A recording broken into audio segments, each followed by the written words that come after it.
When we think of the American Civil War, we often picture cannons, generals, and battlefield strategy. But for today's historians, military history is sometimes treated as a relic of the past, a domain for hobbyists, not scholars. In this video, we're going to explore why that thinking is not only flawed, but dangerous.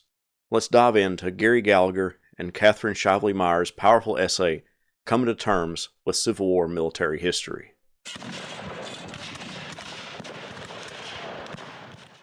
In 1865, President Abraham Lincoln reminded Americans of something they already knew. The progress of the Union Army was everything. The progress of our arms, upon which all else chiefly depends, is reasonably satisfactory and encouraging to all. Jefferson Davis echoed this on the Confederate side, calling the Army the center of cheerfulness and hope.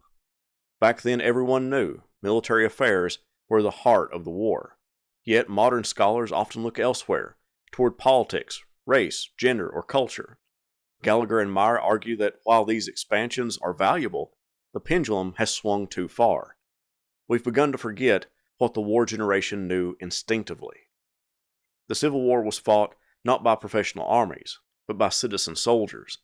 The vast majority were volunteers, not conscripts.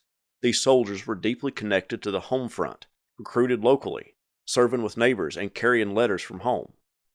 One soldier wrote a heart-wrenching letter to the father of a fallen comrade. We roped him up in his blanket and buried him as decently as we possibly could, and marked his grave so it may be easily designated. These moments reveal the profound emotional and social connections that soldiers carried with them.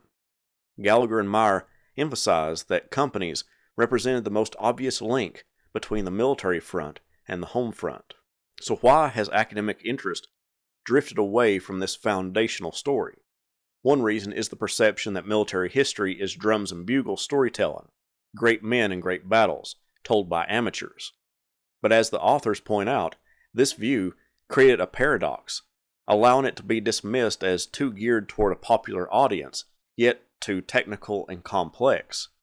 Meanwhile, conferences like those of the Society of Civil War Historians increasingly exclude panels on tactics, leadership, and strategy, what the public still craves.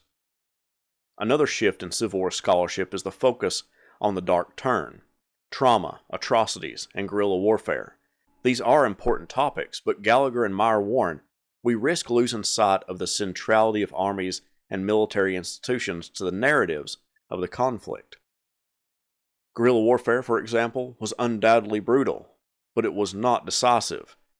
It was ancillary, disruptive, and deemed unacceptable to both the Union and the Confederacy as they tried to present themselves as legitimate nation-states. Nowhere is the erasure of military history more problematic than in the story of emancipation.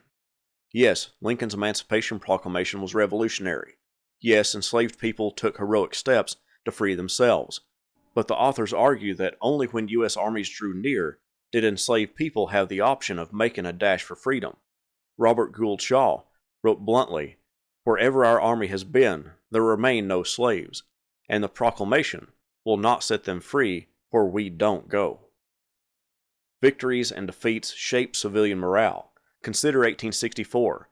Military stalemate nearly lost Lincoln the election, but Sherman's capture of Atlanta and Sheridan's victories in the Shenandoah Valley changed everything. Understanding this linkage, the authors argue, is vital. Military decisions like Lee's defense of Richmond in 1862 directly altered the political landscape. After that campaign, Senator Charles Sumner wrote, "McClellan's failure was a practical act of emancipation." Most Americans still come to the Civil War through military history. That's not a weakness, it's an opportunity.